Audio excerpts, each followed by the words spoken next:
ବର୍ଷା ଋତୁ ଆସିଲାଣି ଯେତେବେଳେ ଗରମା ଗରମ ଚା ସହିତ କିଛି ଚଟପଟା ହଉ କି ବିସ୍କେଟ କି କେକ୍ ସମସ୍ତଙ୍କୁ ଦରକାର ହେଇଥାଏ। ସେଥିପାଇଁ ଚାଲନ୍ତୁ ଆଜି ବନେଇବା ଅଟା ଆଉ ଚିନିର ଏଇ ବିସ୍କେଟ ଯୋଉଟା କି ଛୋଟ ହୁଅନ୍ତୁ କି ବଡ ସମସ୍ତେ ଆରାମସେ ଖାଇପାରିବେ। ଆଉ ଯୋଉଟା ବନେଇବା ପାଇଁ ଆମକୁ ଜମାରୁ ବି ଓଭେନର ଦରକାର ନାହିଁ।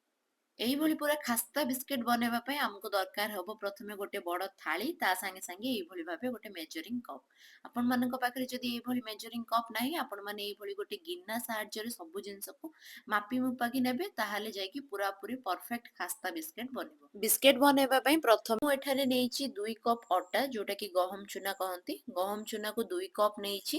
ଆପଣମାନେ ଗିନା ସାହାଯ୍ୟରେ ନେଲେ ଏଠାରେ 2 ଗିନା ନେବେ। ଆଉ ସେଇ ଗିନାକୁ ହିଁ ସବୁ ଜିନିଷରେ ମାପିକି ୟୁଜ କରିବେ। ଏଇଭଳି 2 କପ୍ ଆମେ ନେଇଛେ ଅଟା, ସେଥିରେ ଦେଇ ଦେଇଛି ଦେଖନ୍ତୁ ଅଧ କପ୍ ର ସୁଜି ଯୋଉଟା କି ପୁରା ଛୋଟ ଦାନା ବାଲାଟା। ଯଦି ଆପଣଙ୍କ ପାଖରେ ବଡ ଅଛି ନା ତାହେଲେ ଆପଣ ଏହାକୁ ଥରେ ମିକ୍ସରରେ ଗ୍ରାଇଣ୍ଡ କରିଦେବେ ତାପରେ ନେଇନେବେ। ଅଧା କପ୍ 2 କପ୍ ଅଟାକୁ ଅଧା କପ୍ ସୁଜି ଆଉ ଏଠାରେ ମୁଁ ସ୍ୱାଦ ଅନୁସାରେ ଲୁଣ ଦେଇଛି ଯୋଉଟା କି ଅଧ ଚାମଚର ଲୁଣ ଦେଇଛି। ତାପରେ ମୁଁ ନେଇଛି ଏଠାରେ ଡେସିକେଟେଡ କୋକୋନଟ ଯୋଉଟା କହନ୍ତି ଶୁଖିଲା ନଡିଆ ଗୁଣ୍ଡ।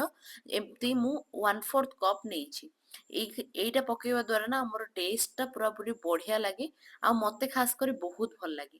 ତାପରେ ଟିକେ ତାର ସ୍ମେଲ କୁ ଆଉ ଟିକେ ବଢେଇବା ପାଇଁ ମୁଁ ନେଇଛି 4ରୁ 5ଟି ଗୁଜୁରାତିକୁ ଏଇଭଳି ଭାବେ ଗୁଣ୍ଡ କରିକି ଏଇ ସବୁ ଜିନିଷକୁ କଣ କରିଛି ନେଇ ସାରିଲା ପରେ ଏଇଭଳି ହାତ ସାହାଯ୍ୟରେ କଣ କରିଛି ଏହାକୁ ଭଲ ଭାବେ ମିଶେଇ ନେଇଛି।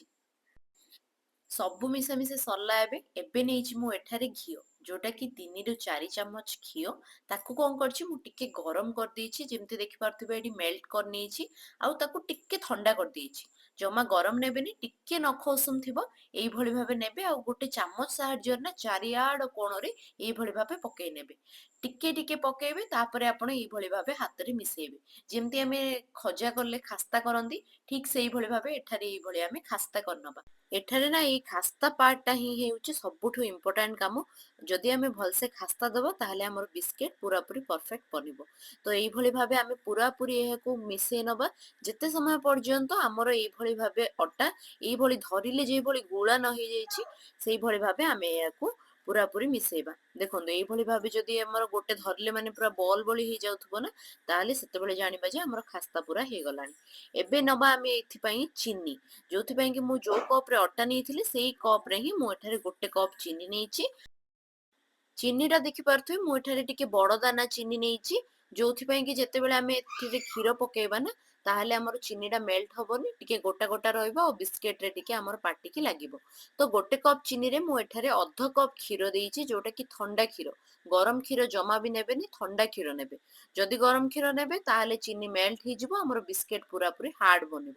ତ ଏଇଠାରେ ଥଣ୍ଡା କ୍ଷୀରକୁ ଆଉ ଚିନିକୁ ମୁଁ ଏଠାରେ 5 ମିନିଟ ପାଇଁ ଗୋଳେଇକି ଛାଡି ଦେଇଥିଲି। ଦେଖନ୍ତୁ ଏଠାରେ ଯେତେବେଳେ କ୍ଷୀରର କଲର ଟିକେ ଟିକେ ଚେଞ୍ଜ ହବ ବା ଚିନି ଟା ଟିକେ ଟିକେ ମେଲ୍ଟ ହବ ବା 50% ଯେତେବେଳେ ଟିକେ ମେଲ୍ଟ ହେଇଯିବ ସେତେବେଳେ ଆମେ ଖାସ୍ତା କରି ରଖିଥିବା ଅଟାରେ କଣ କରିବା ଏଇଭଳି ଭାବେ ଗୋଟେ ଗୋଟେ ଚାମଚ ଦେଇ ଆମେ ଅଟାକୁ ମିଶେଇବା।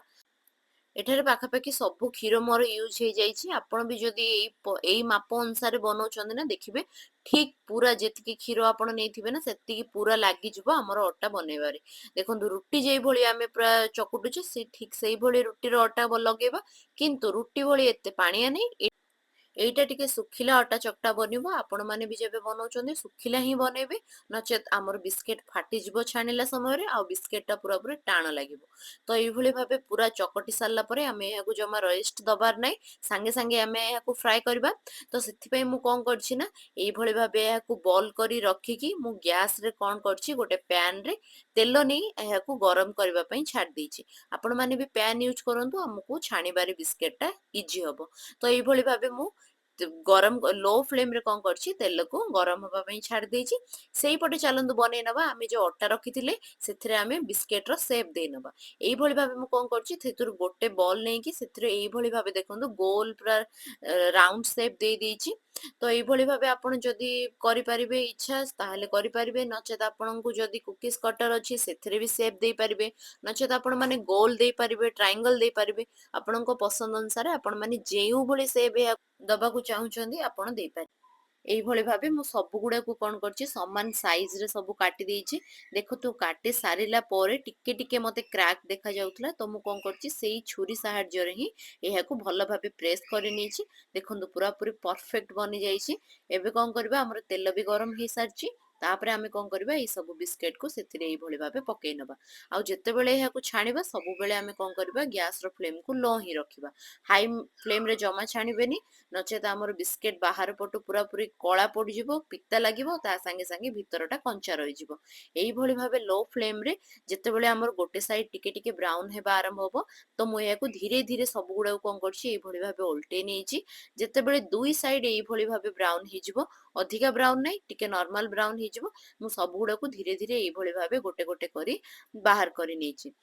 ଏଇଭଳି ଭାବେ ତେଲ ସେଥିରୁ ପୁରାପୁରି ଛାଣି ସାରିଲା ପରେ ମୁଁ ଏହାକୁ କଣ କରିଛି ନା ଗୋଟେ ଜାଲିରେ ଏଇଭଳି ଭାବେ ଥଣ୍ଡା କରିବା ପାଇଁ ଛାଡି ଦେଇଥିଲି। ପୁରାପୁରି ଅଧଘଣ୍ଟା ଛାଡିଦେଲା ପରେ ଦେଖନ୍ତୁ ବିସ୍କେଟ ର କଲର, ବିସ୍କେଟ ର ଟେକ୍ସଚର ଆଉ ବିସ୍କେଟ କେତେ ଖାସ୍ତା ବନିଛି। ଏଇଭଳି ଭାବେ ସୁଜି ଚିନି ସବୁ ଦେଖା ଯାଉଛି। ନଡିଆ ବି ଯୋଉ ପକେଇଥିଲେ ତାହା ବି ଟିକେ ଟିକେ ଦେଖା ଯାଉଛି। ପୁରାପୁରି ଦେଖିବା ପାଇଁ ବି ଯେତେ ସୁନ୍ଦର ଲାଗୁଛି, ଟେଷ୍ଟରେ ମଧ୍ୟ ବହୁତ ବଢିଆ ହେଇଥିଲା। ଆପଣ ମାନେ ବି ମଧ୍ୟ ବର୍ଷା ଋତୁରେ ଯଦି ଗରମା ଗରମ ଚା ସାଙ୍ଗେ ଏଇଭଳି ବିସ୍କେଟ ଖାଇବାକୁ ଆପଣଙ୍କୁ ପସନ୍ଦ, ତାହେଲେ ଏଇ ବିସ୍କେଟଟି ଘରେ ନିହାତି ଥରେ ଟ୍ରାଏ କରନ୍ତୁ। ଯଦି ଚ୍ୟାନେଲକୁ ସବସ୍କ୍ରାଇବ କରିନାହାନ୍ତି ସବସ୍କ୍ରାଇବ କରିନିଅନ୍ତୁ। ମୁଁ ତ ଗଲି ମୋର ଚା ର ମଜା ନେବା ପାଇଁ, ଆପଣ ମାନେ ବି ବନାନ୍ତୁ ଆଉ ମଜା ନିଅନ୍ତୁ। ରହୁଛି, ଜୟ ଜଗନ୍ନାଥ।